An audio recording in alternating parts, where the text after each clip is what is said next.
We are back. I'm Holly Love with Trip Mitchell, and we have a little news you can use.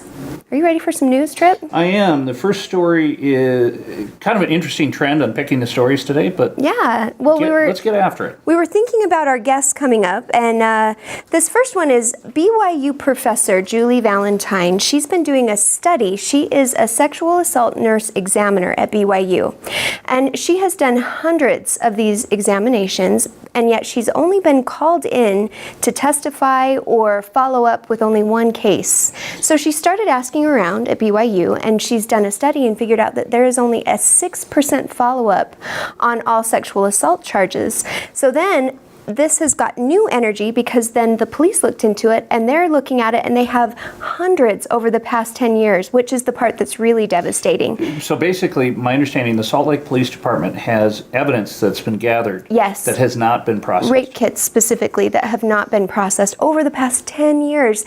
And they're promising, yes, we'll get it, do it better, but I think there needs to be a lot more heat on them for allowing this to happen. Like, how's that happen? I don't know. It seems to me that, from personal experience with dating a female police officer, that there are probably not enough women in that unit, and that it's a type of situation where we could benefit from more female cops.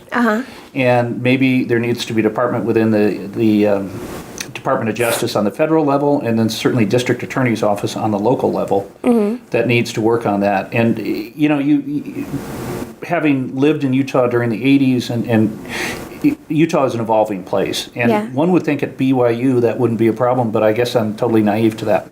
Honestly, I think, I don't have the statistic pulled up, but I think it's one of the highest places in Utah, if not maybe the nation, for sexual assault.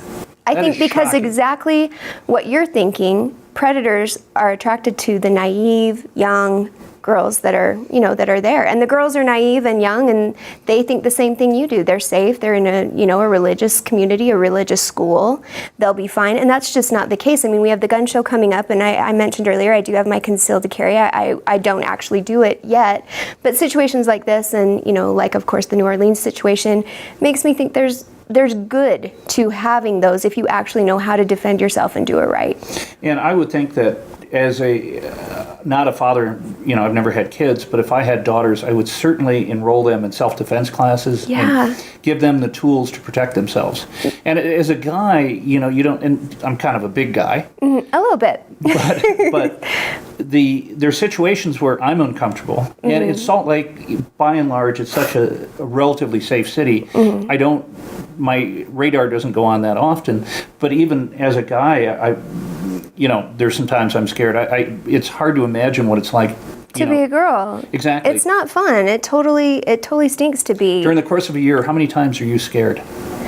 Wow, I don't know, but I know of 3 solid times I've been chased. Been chased? Oh, yeah. What happened? One time was just in Manti. I was jogging, and I noticed a guy who was watching me, and I started to run, and it's a pretty crazy story, actually, and I ended up finding some security, and it turned out everything was okay. In Manti, actually at the temple in Manti, again, a religious place. They must frequent those places here. My gosh, and what were the other 2 examples? I was in LA, and I was actually at Runyon both times, and there was just somebody following me, and there's a lot of people around, so I ended up being okay. But you tune in, like you said, you get scared, and I think that's the biggest thing for women is to listen to your gut. If you get that gut feeling of ooh, you better pay attention. I had a girlfriend in college who was not the brightest light in the universe. Oh no. Let us say Boston University was not proud. Oh no. She was on we don't have subways per se, they call them trolleys. And a guy was giving her garbage and she pulled her mace out and maced herself. Oh no. Yeah, that was a case of... That's for the next segment where we need to work on your dating. Well, okay, we'll do that. That's its own whole segment. Now, the next story we got to talk about, this guy is a complete idiot, and I'm going to get off it. So, a gentleman is deciding to buy cocaine, number one, first strike. Second of all, said gentleman decides to arm himself with a knife, strike 2. Strike 3, he carries a gun. strike 4, and he's a multiple strike offender here. He tells the drug dealers about the weapons. Strike 5, and it's tough to get to strike 5.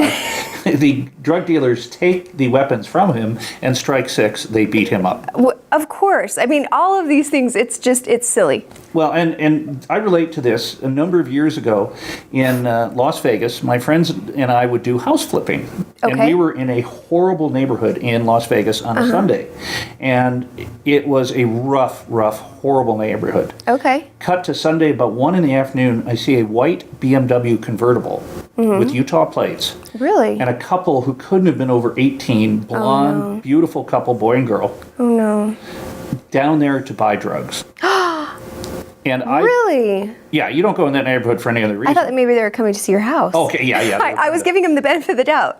So I had a discussion with them and said that not only are you going to get ripped off, you could get abducted. A lot of horrible things could Yeah, happen. So yeah. the moral of the story, don't do drugs if for any Ever? other reason. Then the purchase of drugs, you have to buy them from bad people. Yeah. And bad people sometimes do, Really bad things. Not Exactly. sometimes, always. always do bad Always do bad things. So the moral of the story is stay away from that stuff. Just because what people don't focus on is just the whole acquisition of illegal drugs.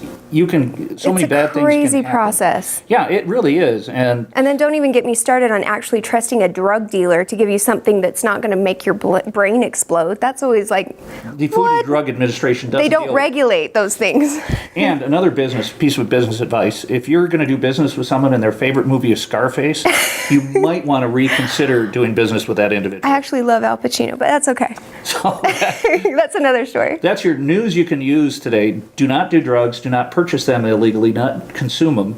And I guess that pretty much sums Wraps it up. it up. What do we have coming up next? We have, speaking of, we've got a pretty cool guy. We've got do. Mitch McKinley coming in from the Rocky Mountain Gun Shows, and he's got an event coming up this weekend in Farmington, and we are so excited. We're going to be out there filming this weekend. We're going to have some guns right here We're coming going to up. have a 50 caliber, we're going to have an AR-15, we're going to have a 45, and a brand new sniper gun, and These are some big guns. all made in the state of Utah. You haven't even made a joke about your big guns yet. I've been waiting. I didn't go to the gym last night. Tickets so, to the gun show trip? No, You want some to mine? oh God. We'll be back after this short break. You're watching Talk Utah right here.